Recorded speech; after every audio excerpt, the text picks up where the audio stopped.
sometimes you may have collaborations, and you want to collaborate, or you want an investor to come in and give you money, or you're collaborating with another company or another person.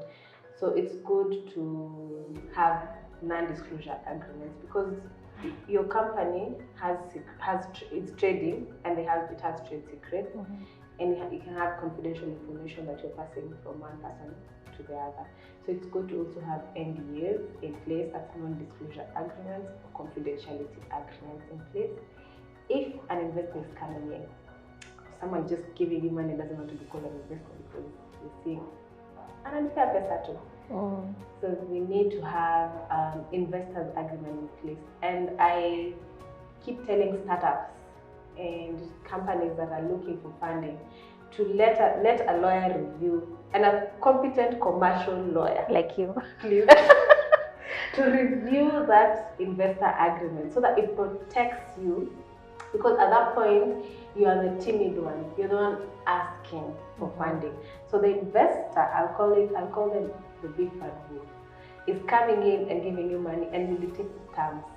And sometimes you will just say okay, because you need the money. You don't even know the repercussions that will happen. So you know, this is how hostile takeovers take place, and we'll discuss that in another video. So you need to have someone review these contracts before you enter into them.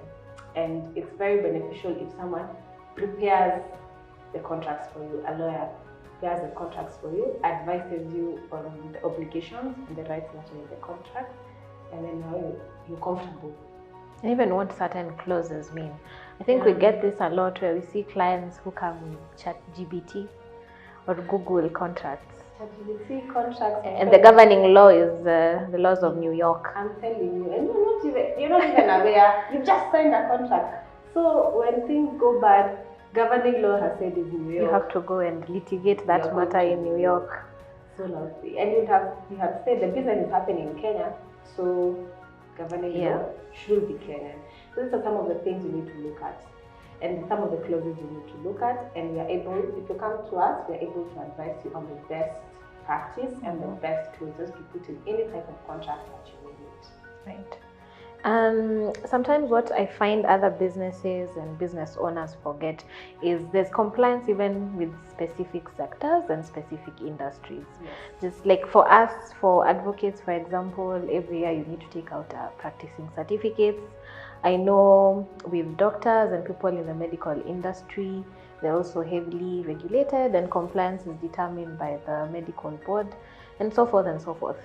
So it would also be important to consider the specific type of sector and industry that you're in, to make sure that you are compliant all round. That's true.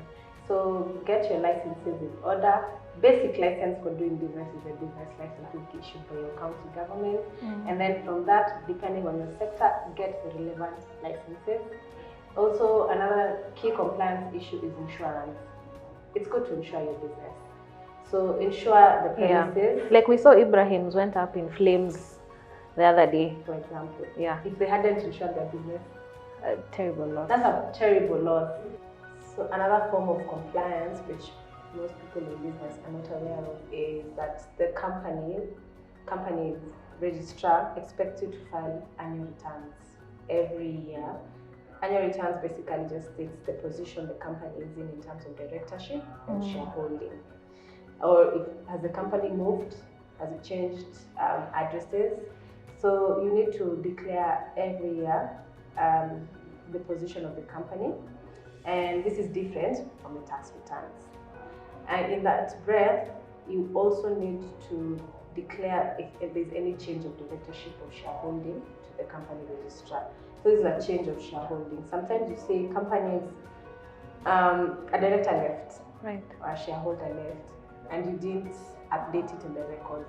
So we want a loan from the bank, and then the bank has something called a CR12. And the CR12 has the director who left, or the shareholder. So you can't carry to tell him, you actually want to remove a director right now. And I tell you, there's a structure and there's protocol in place, and there's some things that you need to sign. And there's some documentation, like a letter or affidavit, that the resigning director needs to sign. Then the lecturer left. Maybe you haven't spoken for 5 years. And left in bad terms. Or God forbid the director died. So where do you start?